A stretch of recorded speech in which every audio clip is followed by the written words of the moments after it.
Wobegon, Minnesota. Out there on the edge of the prairie. My hometown's been kind of gray and cloudy, sort of drizzly this last week, waiting for snow to come. We've had a little bit of snow, but not as much as we deserve. Meanwhile, we enjoy this gray weather. Scandinavian people are introverts, and so muted tones suit them very well. And they are coastal people generations ago, but still it's in our DNA. So we like it. Mists and fog. It's a good time to stay home and do what you need to do. And then, of course, it makes the occasional blue sky even more wonderful. We live by contrasts, you see.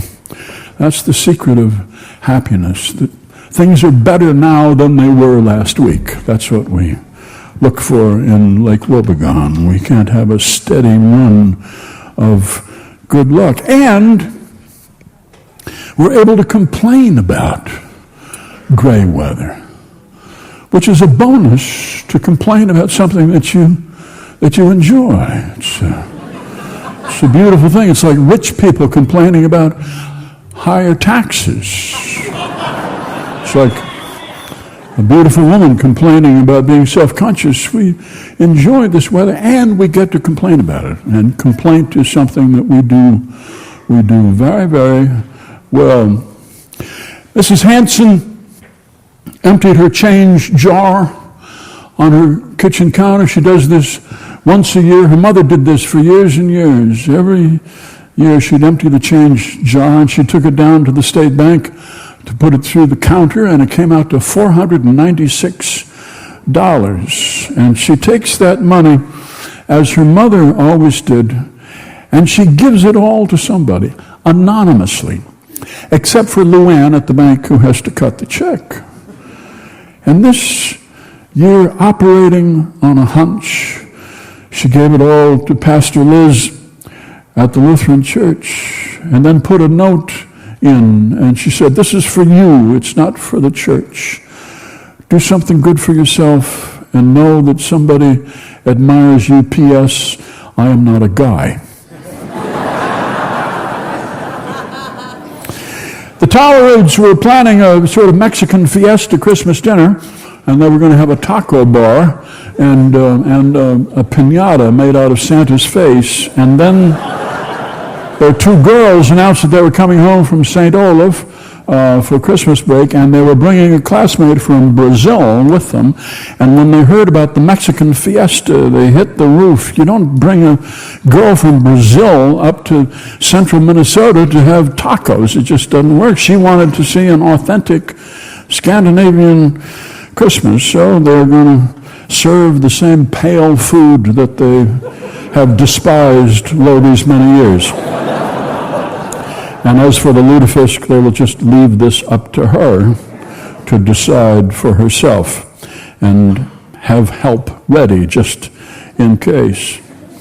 Pastor Liz has guests coming for Christmas. She has guests that she was fairly certain nobody else would invite over: the needy, people who don't converse well, quiet people, people who don't use deodorant as much as they should.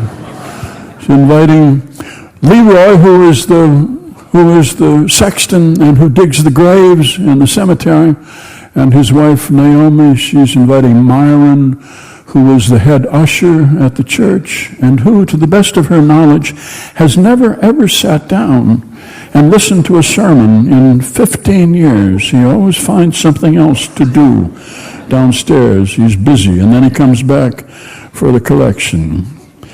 She has a 23-pound turkey, which she got from Mr. Lyle Stensrud's freezer after he died, and the family gave it away.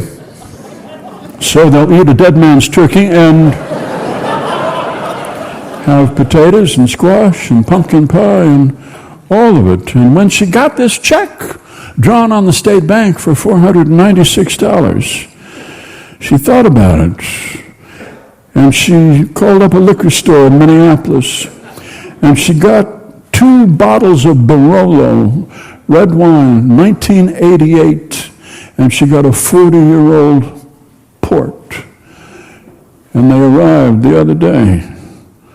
She doesn't know if these people drink wine. And Viola Torres, the city clerk, who suffered a slight stroke and now is searching her mind for words like proceedings and taxation. And she doesn't know if they like wine, but she likes the idea for Christmas of putting the best in front of people, whether they know it's the best or not.